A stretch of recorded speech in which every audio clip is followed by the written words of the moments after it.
More than 3 million people visit the Museum of Modern Art, or MoMA, every year. The museum was closed during a huge renovation that took place over the summer, but the entire space reopens this month. The renovation cost over $450 million, adds 4,500 square meters in space, with room for some 1,000 new art objects. One of my hopes is that it's a clearer path of circulation, that you'll know where you are as you move through.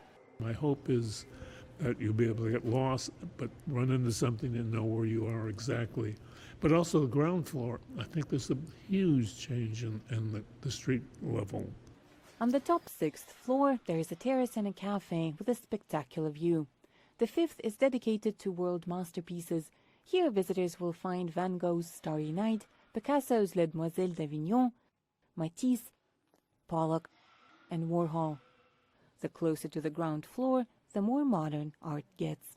Instead of thinking about a principle of I have to get from A to Z in a straight line, that I have oodles and oodles of different opportunities between A and Z.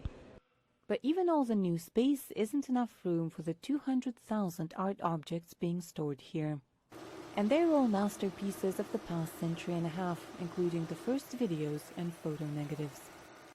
So the new renovated museum plans to rotate exhibitions once every 6 months.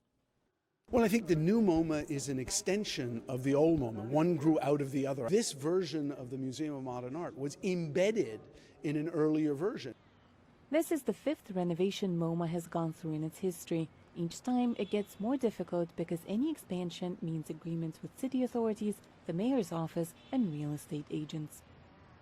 Actually, we've run out of space, so we have to make the most of it.